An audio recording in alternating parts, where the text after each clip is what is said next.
যাচ্ছিলাম রাম মন্দির, তো এখানে বন্ধুর সাথে দেখা হয়ে গেল, তো সবাই একসাথে জয় শ্রীরাম। সেই মূর্তিটা এখানে বানানো হয়েছে, দেখতে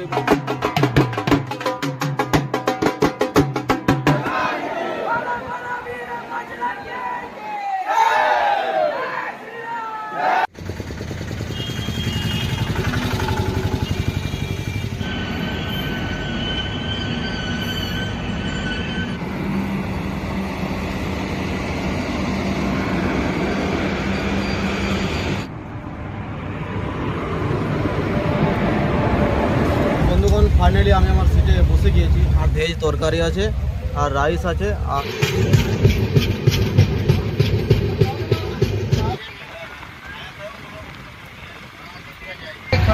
नमकीन वाले पॉपकॉर्न बोलो भाई।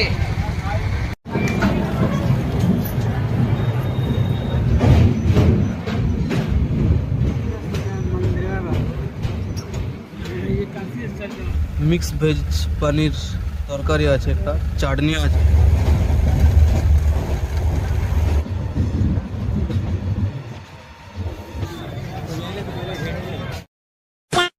তো নমস্কার বন্ধুরা, আশা করি আপনারা সবাই ভালো আছেন।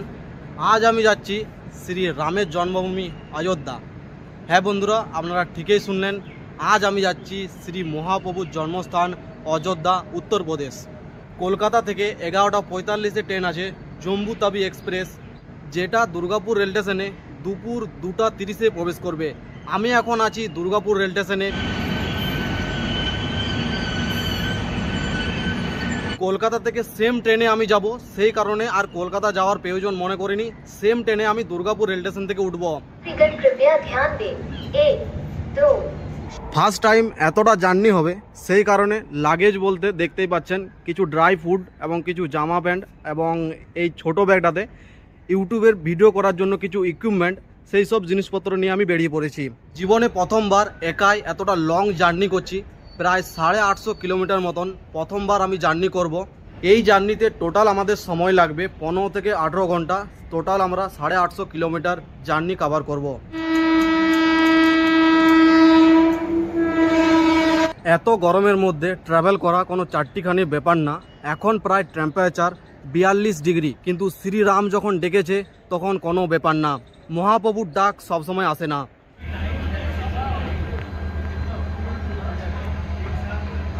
আমি শ্রী মহাপ্রভুর রামের জন্মস্থানে প্রায় 2-3 দিন থেকে অযোধ্যাকে ভালোভাবে এক্সপ্লোর করব।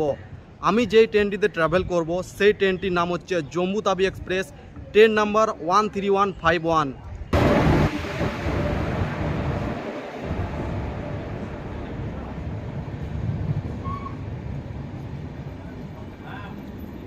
তো কে বলবে, এটা ভুল বলে ফেলি তো।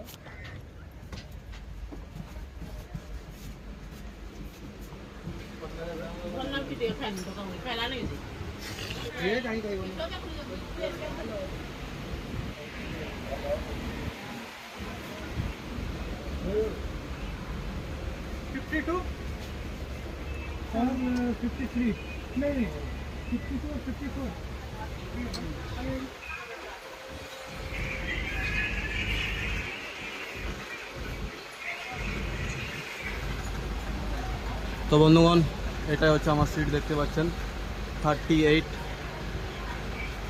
আপার পড়েছে এবারে। তো ফাইনালি আমাদের ট্রেন দুর্গাপুর জংশন থেকে ছেড়ে দিয়েছে। তো বন্ধুগণ, ফাইনালি আমি আমার সিটে বসে গিয়েছি। 38 নম্বর সিট অ্যাকচুয়ালি আপার সিট ছিল, সেই জন্য দেখতে পাচ্ছেন আমি এখন উপরে বসে আছি। উপরে বসার একটা সুবিধা আছে, জিনিসপত্র অনেক সেফটিতে থাকে। তো এইবার জার্নিটা ফ্যানের খুব সামনেই। তো আমরা এখন চলে এলাম রানীগঞ্জ রেল স্টেশন, ঠিক সময় মতোই 2:55-তে পৌঁছে গেছে। এই রেল স্টেশনে আমাদের হোল্ডিং আছে মাত্র 5 মিনিট।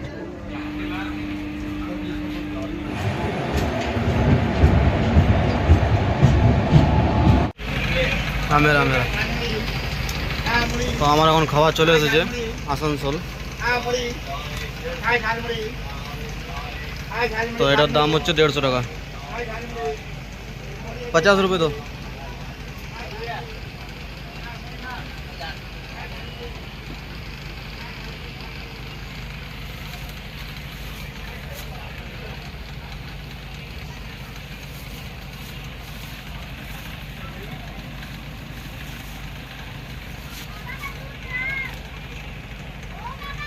তো এখন সময় হচ্ছে 3:26।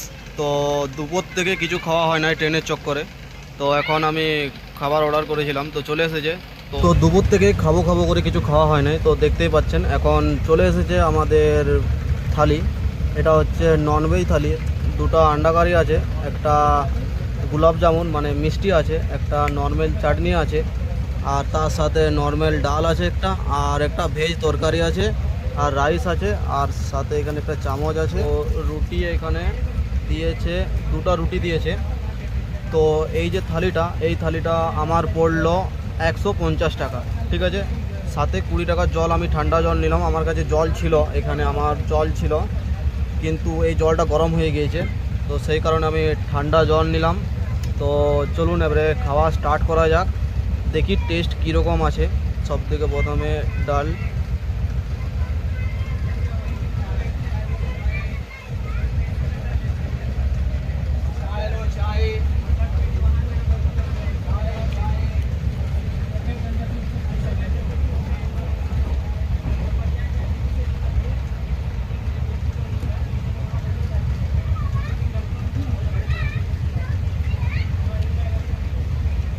খাবার খুব সুন্দর হয়েছে। আইআরসিটিসি খুব ভালো কাজ করছে, দেখতেই পাচ্ছেন। 150 টাকার মধ্যে ট্রেনের মধ্যে সিটে বসে দিয়ে যাওয়া, খুবই সুন্দর। তো চলুন খাবার শেষ করি। এখন সময় 4:10 আর আমরা পার করলাম বারাকর জংশন। এরপর আমরা আমাদের রাজ্য চেঞ্জ করব, মানে পশ্চিমবঙ্গ ছিলাম, এরপর ঝাড়খণ্ডে প্রবেশ করব। বারাকর হচ্ছে আমাদের রাজ্যের লাস্ট স্টেশন। আমি কিন্তু সব রেল স্টেশন কভার করব না, নাহলে কিন্তু ভিডিওটা অনেক লম্বা হয়ে যাবে।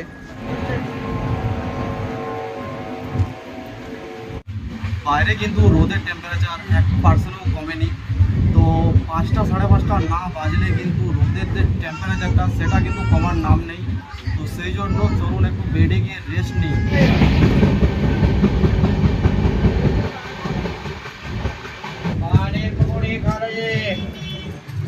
তো এখন সময় ঠিক 4:45 আর আমরা পৌঁছে গিয়েছি ঝাড়খণ্ডের ধানবাদ জংশন। তো আপনারা যদি কলকাতা থেকে ডাইরেক্ট অযোধ্যা যেতে চান, মানে রাম মন্দিরের সব থেকে কাছের রেলওয়ে স্টেশন, তো কলকাতা থেকে দুটো ট্রেনে অ্যাভেলেবেল আছে। একটা হচ্ছে দুন এক্সপ্রেস, আর একটা হচ্ছে জম্মু তাবি এক্সপ্রেস। জম্মু তাবি এক্সপ্রেস কলকাতা থেকে দুপুরে ছাড়ে, কিন্তু যেটা দুন এক্সপ্রেস সেটা কিন্তু কলকাতা থেকে রাত 8:25-এ ছাড়া হয়। আপনারা যদি রাম মন্দির একদিনের জন্য যেতে চান তাহলে কিন্তু এই ট্রেনটাই বেস্ট, কারণ এটাতে আপনি যান দুপুরে চাপুন, সারা রাত জার্নি করুন, সকালে নেমে যাবেন এবং সকালে পুরো রাম মন্দির এক্সপ্লোর করুন। তারপর এই ট্রেনটায় রাত্রে অযোধ্যা থেকে ফেরত আসে কলকাতায়, তখন আপনি চেপে যেতে পারেন।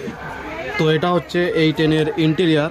এখানে একটা আয়না আছে, আর সামনে গরম জল দেখতেই পাচ্ছেন, পুরো জল গরম হয়ে আছে। আর আগুন যদি লাগে সেই কারণে একটা ফায়ার লাগানো আছে। আর সামনে এটাতে ডাস্টবিন, আর এটা হচ্ছে টয়লেট এই সাইডে।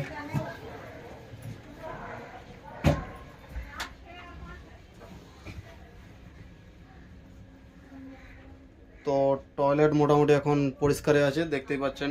ট্রেনটা মোটামুটি সব কিছু ক্লিনেই আছে আপাতত।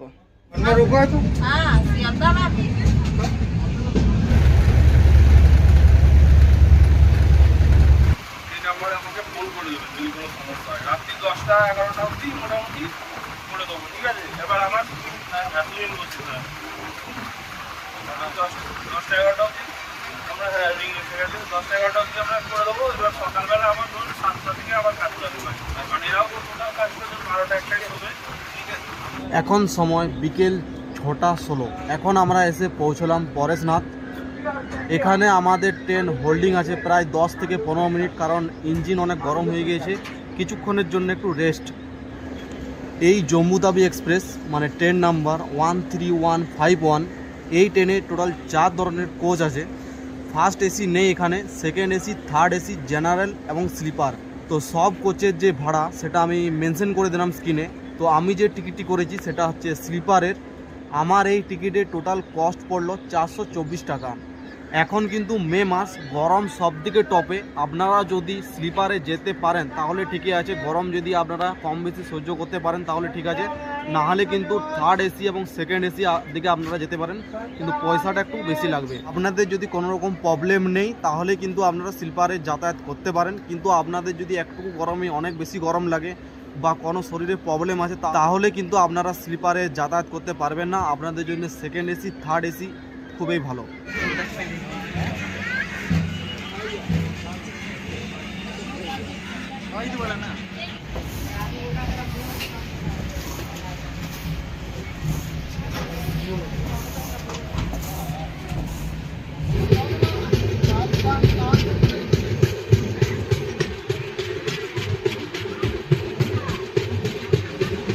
এখন সময় 6:43 আর আমরা পৌঁছলাম হাজরিবাগ রোড জংশন। তো এখন অর্ডার নেওয়ার জন্য এসেছে রাত্রে 9টা-10টার সময়। আপনারা যদি কিছু খাবার খেতে যান তো তার জন্য অর্ডার নেওয়ার জন্য IRCTC থেকে যে স্টাফ আছে তারা এসেছে কি খেতে যান সেটা জানার জন্য। 34-35 कौन आए हैं? बैग किनका है? उस साइड में है, वो उस साइड में है, वो रात के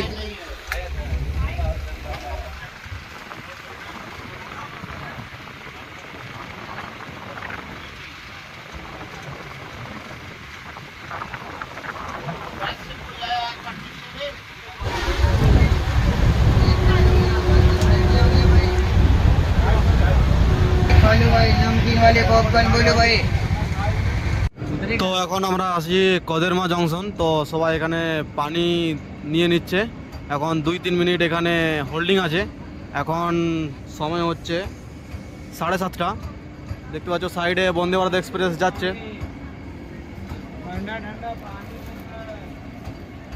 তো আমি যখন ট্রেনে চেপেছিলাম তখন থেকে এখন ট্রেন অনেক ভিড় হয়ে গেছে। দেখতেই পাচ্ছেন পুরো ট্রেন কিন্তু ঘাবাঘাপ ভর্তি আছে পুরো।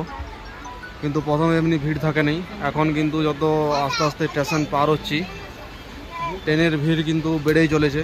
দেখতেই পাচ্ছেন পুরো ট্রেনে কিন্তু ভিড় আছে এবং কি এখানে স্লিপার ছাড়াও জেনারেলেরও কিছু যে কাস্টমার মানে যে প্যাসেঞ্জার তারাও কিন্তু আছে।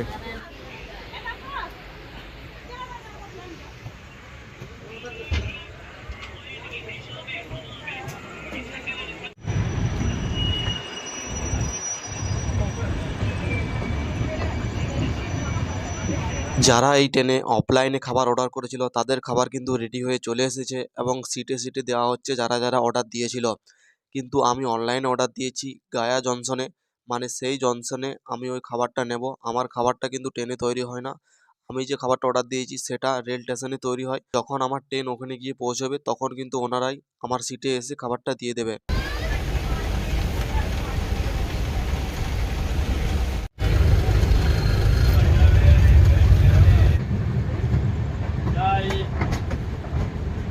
এখন সময় 8:52 আর আমরা পৌঁছে গেলাম গায়া জংশন। এখানে আমার খাবারও আসবে। ট্রেন পুরো ঠিক সময় মতো চলছে। 8:50 এখানে আসার কথা, 8:52 মধ্যে চলে এসেছে। 2 মিনিট ডিলে এটা কোনো ব্যাপার না। কোনো স্টেশনে একটুকু লেট হলে বাকি অন্য স্টেশনে স্পিড দিয়ে সেটা কভার করে দিচ্ছে।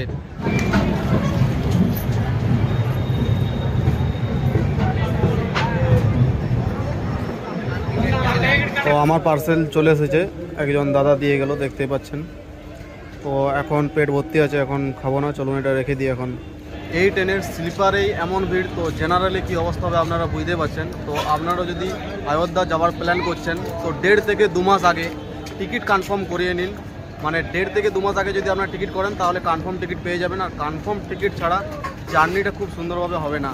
দেখতেই পাচ্ছেন স্লিপারে সিট না পেয়ে অবস্থা খারাপ, জেনারেল তো আরও অবস্থা খারাপ হয়ে যাবে। তো সেই জন্যই বলছি টিকিট 1.5 মাস আগে করিয়ে নিন। এখন আমরা আছি গায়া জংশনে, এখনও অনেক রাস্তা বাকি আছে। এই জার্নিতে অনেক ভালো ভালো রাস্তা দিয়ে আমরা যাব, যেমন কাশি, বেনারস, সব ঘাটগুলো আমরা দেখতে পাবো। সেটা রাত 2টার সময়। তো তার জন্য আমি জেগে থাকবো। এখন খেয়ে দিয়ে একটু ঘুম দেবো, খাবার চলে এসেছে, খেয়ে দিয়ে একটু ঘুম দেবো। তারপর কাশি বেনারস ঘাট দেখাবো, আপনাদেরও দেখাবো, আমিও দেখবো।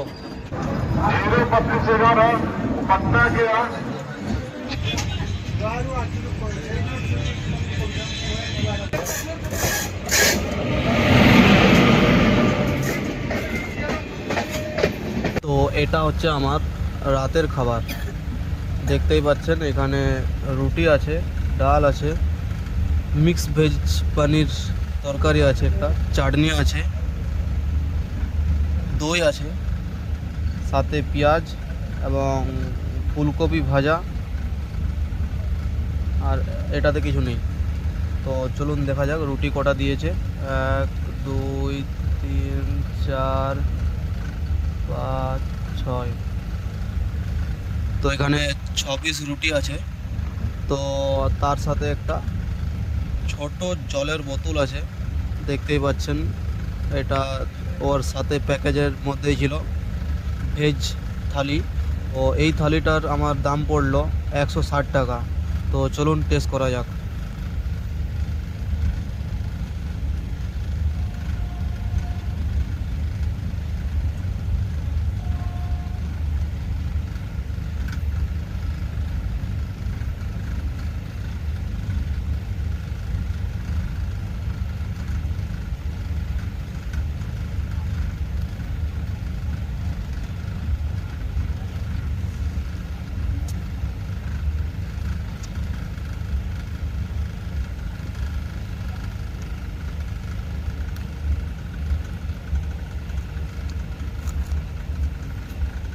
টেস্ট খুব সুন্দর, ঠিকই আছে।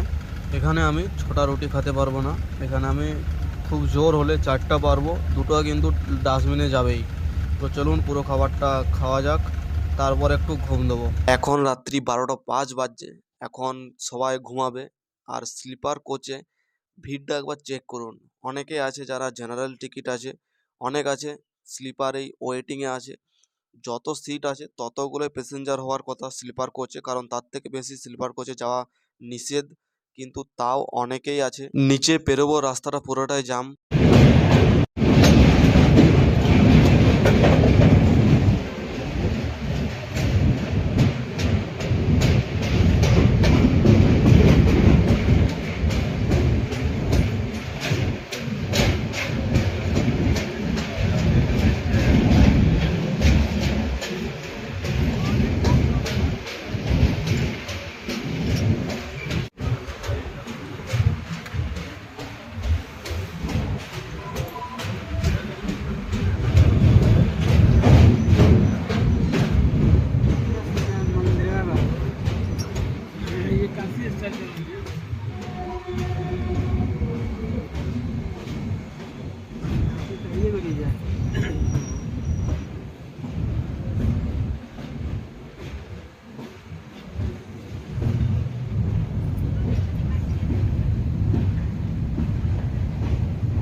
এখন সময় 3টা 30 মিনিট, আর আমরা এসে পৌঁছালাম বানারসি জংশন, যেখানে বেনারস ঘাট আছে। তো ঘাট মোটামুটি এখান থেকে 3 কিলোমিটার দূর আছে, দেখতে পাবো না। তো কাশি জংশনের যেটা ঘাট সেটা আমি আপনাদের দেখালাম।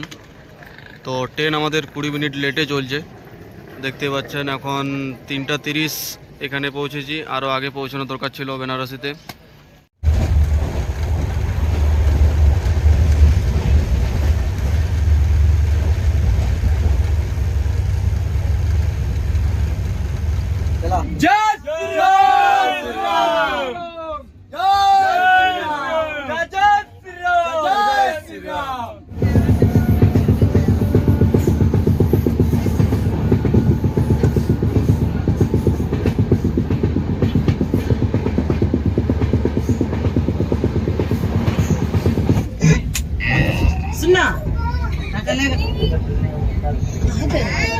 এখন সময় 6টা 33, আর আমরা এসে পৌঁছালাম মালিপুর। এখন আমাদের অযোধ্যা জংশনে পৌঁছে যাওয়ার কথা, কিন্তু ট্রেন লেট হওয়ার কারণে এখন আমরা আধ ঘন্টা লেটে চলছি। মোটামুটি 7টার সময় অযোধ্যা জংশন আমরা পৌঁছে যাব।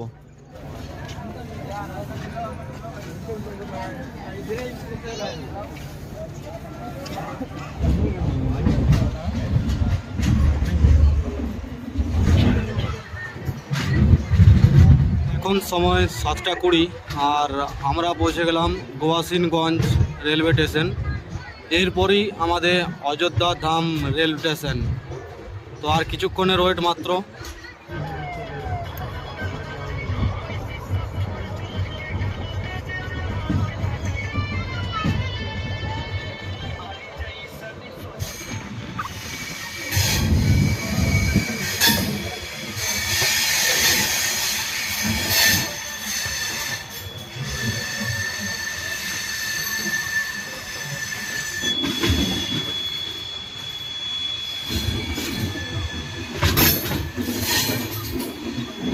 नहीं प्लान बनाना, शाम तक आएंगे।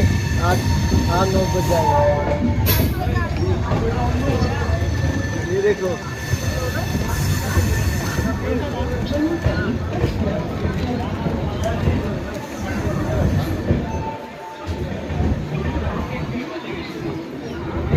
आना है, ट्रेन पकड़ के चले आओ।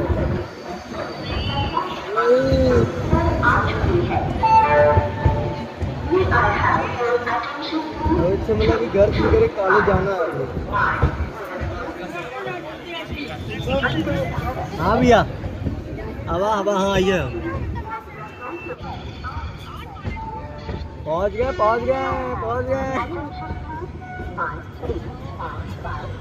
राम की नगरी।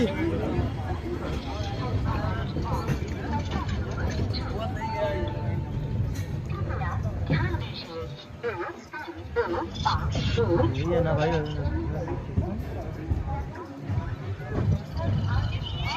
हाँ यही है यार, यही है।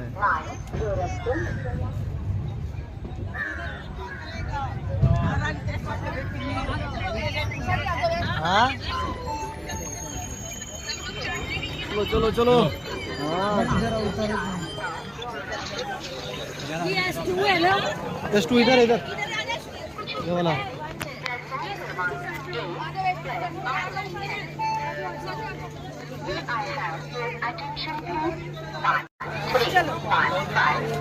Kolkata Jammu Tawi Express has arrived on platform number 2. তো ফাইনালি আমরা 15 ঘন্টার জার্নিটা 16 ঘন্টায় করে আমরা চলে এলাম অযোধ্যা জংশন, শ্রী মহাপ্রভু রামের জন্মস্থান।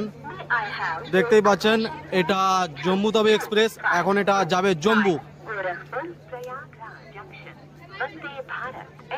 জয় শ্রীরাম।